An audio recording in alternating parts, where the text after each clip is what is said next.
China's defense industry has suffered another setback on the international market. Multiple media outlets reported in late March that Egypt is purchasing F-A-50 fighter jets from South Korea. The deal is significant. It starts with an order of 36 F-A-50 aircraft, with an option to purchase or locally assemble 64 more, bringing the total to around 100. This would replace Egypt's outdated fleet of Alpha jet trainers. China's L-15 lost out, watching the deal slip away as it failed to secure the contract. Experts pinpoint the engine as the critical flaw. Egypt needs a versatile aircraft that can train pilots and also perform combat missions. But China's L-15, equipped with a Ukrainian AI-222-25 engine, can only deliver a modest 4.5 tons of thrust. This limits its capacity to mere training, with difficulty even carrying air-to-air missiles or air-to-ground bombs. On the other hand, South Korea's F-A-50 is powered by a General Electric F-404 engine, offering a much higher thrust of 7.9 tons. This allows it not only to train pilots, but also to carry advanced weapons like the air-to-air missile AIM-9 Sidewinder and precision-guided bombs, with the potential to carry the AIM-120, an advanced medium-range air-to-air missile. Its operational range and versatility far outstrip those of China's L-15. For Egypt, a country with limited funds but military ambitions, South Korea's F-50 is a perfect fit, while the L-15 offers nothing beyond use for training purposes. The issue stems from China's military-industrial system. The manufacturer of the L-15, AVIC Jiangxi Hongdu Aviation Industry Group, is tightly controlled by the Chinese government. When tasked with producing a trainer, they focus solely on that role without considering modifications to meet customer needs. Egypt, realizing the L-15's limitations, understandably passed on the deal. Meanwhile, South Korea's aerospace industries approached the F-A-50 with a global market strategy, blending the roles of a trainer and light combat aircraft. It became a mainstay for poorer nations and a trainer for wealthier nations. Despite early claims of being a light attack aircraft, these ideas were later downplayed, possibly to avoid competing with China's J-10 fighter. The Chinese L-15's engine has also been a point of contention. The current model uses the Ukrainian AI-222-25 engine, but Egypt may worry about China's ability to deliver for a large order of 100 aircraft plus long-term maintenance. Ukraine's factories, located in Zaporizhzhia, are currently under siege, making the delivery of engines uncertain. A shift to domestic engines presents risks, as performance and reliability are untested. The uncertainty has made potential buyers hesitant to commit. Given the risks, the deal was lost. South Korea, on the other hand, has been playing the game strategically. In addition to selling the F-A-50 to Egypt, they offer technology transfer and local assembly, ensuring the creation of 64 more aircraft in Egypt, which saves money and boosts local employment. This comprehensive approach makes the deal particularly attractive, leaving Egyptian officials feeling proud to have secured the contract. Industry experts have pointed out that China's arms deals often come with political strings attached. As noted by British think tank Chatham House last year, when Egypt discussed purchasing China's J-10C, they were allegedly pressured to align with BRICS. The Lowy Institute also reported that China demanded Thailand to take a side in the South China Sea dispute in exchange for weapons. These conditions are frustrating to military officials who just want reliable equipment without the added political baggage. For countries like Egypt, which balances relationships with both China and the US, such tactics can push them toward alternatives, as seen with this latest deal. Furthermore, China's after-sales service has long been a major issue. In Africa, users of Chinese drones and K-8 trainers have complained about long delays for spare parts. Southeast Asia's arms suppliers have also pointed out that China's military equipment often has expensive maintenance costs, poor supply chains, and unreliable availability of parts. This dissatisfaction has caused some countries to turn to Russia and the West. While China can provide a good display of hospitality, there's often a sense that there's something behind the offer, leading potential clients to question the true intent. In contrast, South Korea offers a more friendly, personable approach, building lasting relationships with clients. The loss of Egypt's order is just the beginning. South Korea's offerings could thwart China's ambitions to sell advanced aircraft like the J-35 in the Middle East and Africa. South Korea's KF-21 Fighting Eagle is a prime example. While not as capable as China's J-35, it is much cheaper, with quick delivery times and affordable costs. For countries that cannot afford China's J-35, South Korea's KF-21 offers a viable alternative. Though it lacks advanced features like internal weapon bays, its reliance on external weapons is less of an issue for clients in developing countries. They prioritize price, speed of delivery, and status. South Korea's KF-21, reportedly one-third the cost of China's J-35A, can be delivered in 2 to 3 years, complete with technology transfer and after-sales support. Officials can boast that they secured a near fifth-generation aircraft for half the price. China's J-10, while popular with Pakistan, has had limited success internationally. The J-35A, despite being marketed as a fifth-generation fighter, is facing fierce competition from South Korea's KF-21 and Turkey's Khan fighter jet. If this trend continues, Egypt's loss may just be the beginning of a broader shift, with South Korea potentially dominating the global fighter jet market, leaving China's J-10 and J-35A with little chance to compete. It's not just the L-15 that's faltering. China's military exports are frequently encountering difficulties. Despite being hailed as a drone superpower, China's sales of drones, such as the Winglong and CH-4, have been questioned for their reliability. In Jordan, complaints about the performance of Chinese CH-4 drones have surfaced within just 2 years, with issues like faulty sensors and delays in spare parts deliveries leading to the eventual sale of the drones to another buyer. Similarly, the S-26T submarine sold to Thailand in 2023 nearly fell through after a year-long standoff over the choice of engine. Thailand insisted on using a German MTU engine, while China was determined to use the domestically produced CHD-620. The dispute exposed a major flaw in China's defense industry. While it touts self-reliance in producing core components, their products often fail to meet reliability standards. Customers are increasingly choosing Western-made products over China's indigenous solutions. Despite rising export figures, China's arms sales are often limited to countries with few alternatives, like Pakistan or smaller African nations. For larger, more influential countries like Egypt, South Korea's offerings are simply more attractive. In recent years, China has made many enemies on the international stage. The US has led efforts to block technology exports, Europe has distanced itself, and even Russia is becoming wary of China's rise. China's J-31, for example, originally planned to use Russian RD-93 engines, but when Russia cut off supplies, China had to rely on its own engines, which have struggled with reliability. While Pakistan remains a loyal customer, its financial constraints limit its ability to secure broader sales. In recent years, China has relied on low-cost exports to capture markets, selling products like the K-8 trainer and the Type 59 tank as budget options. However, as customers demand higher performance and better service, China has struggled to keep up. As reported by Defense News, a leading publication that covers global defense and military topics, Chinese equipment still carries the label of being cheap but unreliable. For instance, Myanmar purchased China's J-7 aircraft, only for them to fall apart mid-flight, leading the country to turn to India for alternatives. Chinese media has often touted the willingness of countries like Saudi Arabia and Egypt to buy Chinese military equipment, with each airshow bringing big orders. However, just recently, Saudi Arabia made headlines for purchasing 100 fifth-generation Khan fighter jets from Turkey, deciding not to buy China's J-35. Egypt has proven even more elusive. In August 2024, Chinese media was flooded with reports claiming Egypt was set to purchase J-10C fighters, replacing its aging fleet of F-16s. The excitement was palpable, with military enthusiasts speculating that Egypt's move would be a blow to the West. Even China's national television broadcaster, CCTV, had started hyping up a new high in Sino-Egyptian military cooperation. But in February 2025, Director of the Information Bureau of the Ministry of National Defense of China, Wu Qian, debunked the reports, labeling them false news. In reality, Egypt had no interest in the J-10C and was in talks with the US for an F-16 upgrade. According to leading defense media, Military Africa, Egypt currently operates 218 F-16s and plans to upgrade them to Block 70 standards. This revelation was a major twist in what had seemed like a promising deal. Why did Egypt pass on China's J-10C?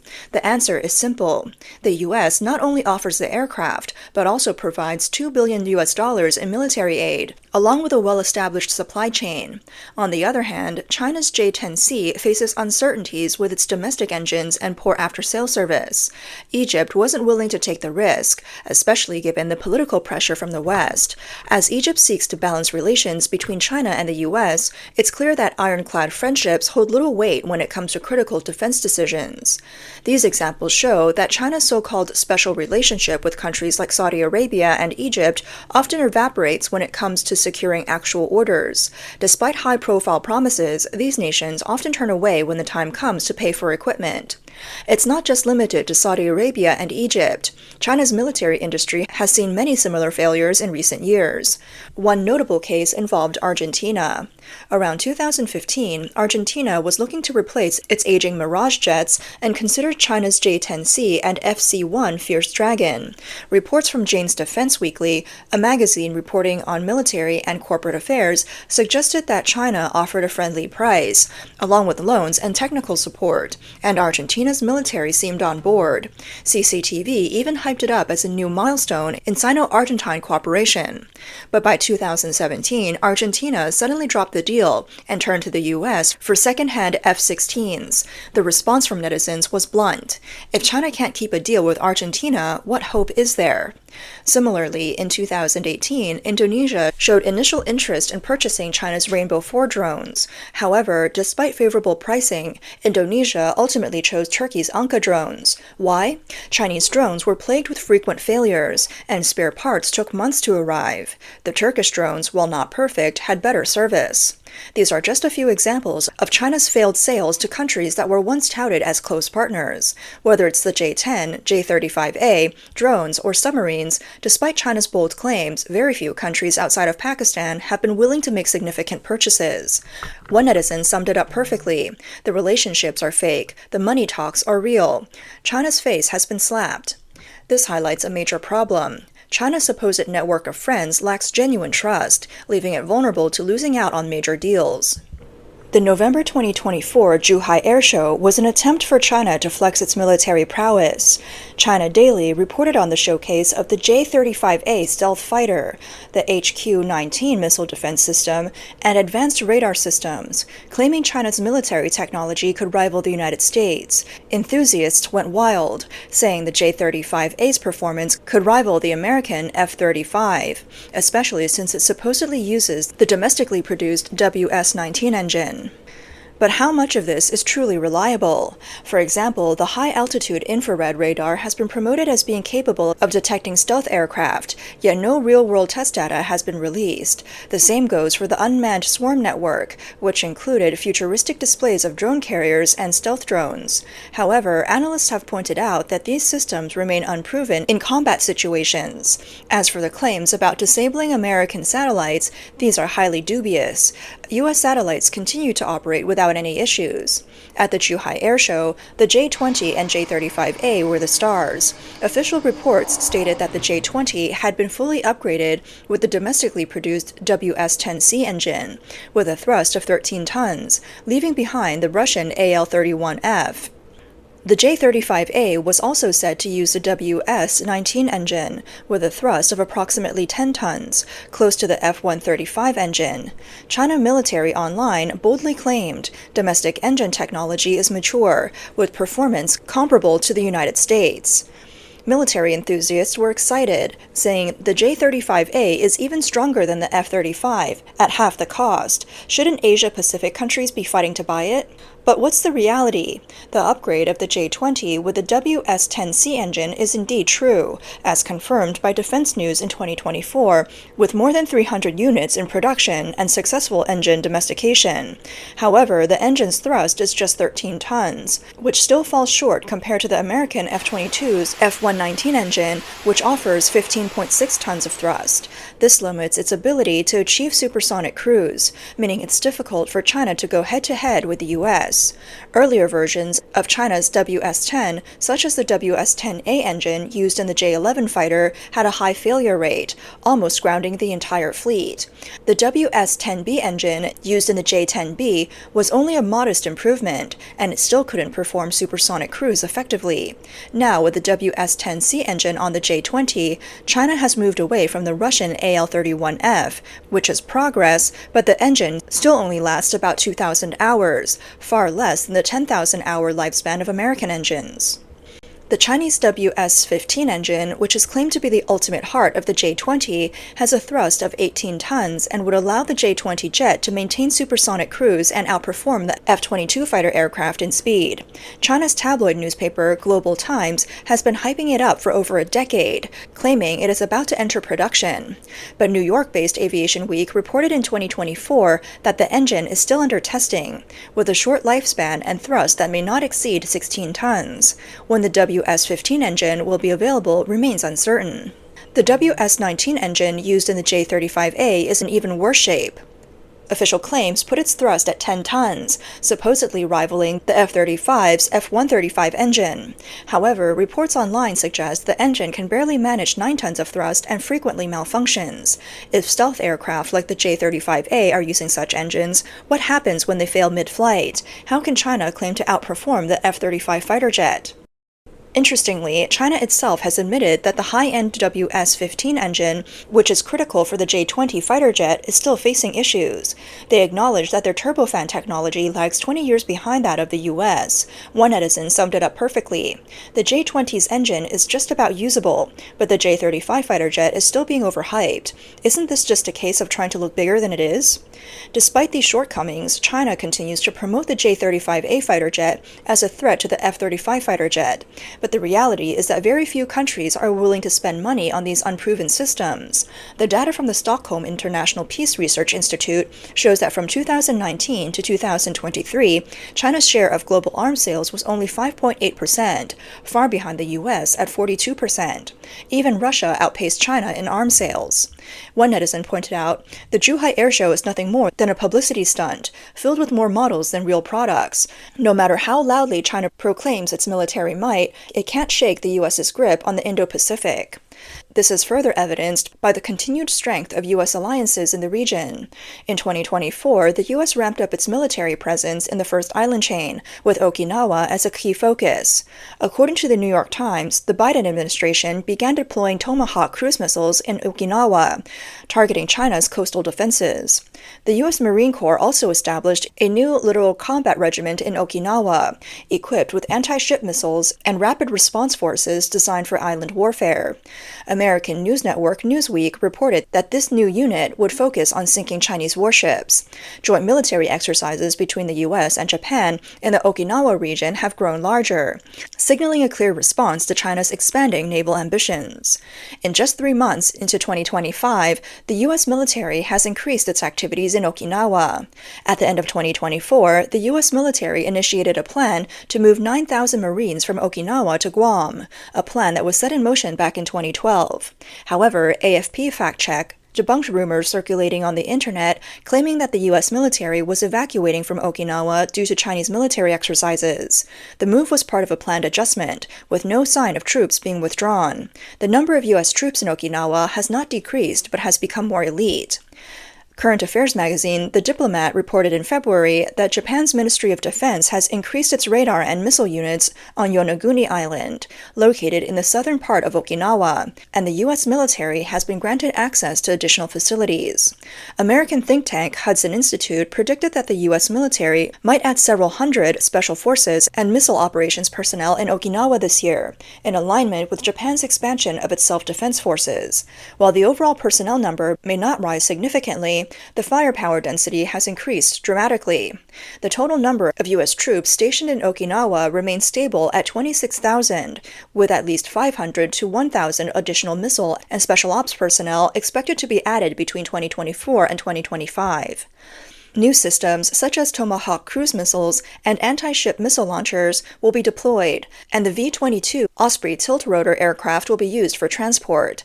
Additionally, the deployment of F-35 fighter jets is on the rise. Last year, the U.S. and Japan conducted at least 5 large-scale joint exercises in the first island chain, and 2 are already planned in the first quarter of 2025, with no sign of a slowdown in pace.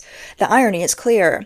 China continues to tout its J-35A as a counter to U.S. dominance in the Indo-Pacific, but American allies remain largely uninterested. Japan has expanded its F-35 fleet to 147 aircraft. Australia has opted for the FA-18EF, and even the Philippines has chosen the F-16. The diplomat notes that the U.S. and its allies, armed with superior technology, have effectively boxed out China's military exports.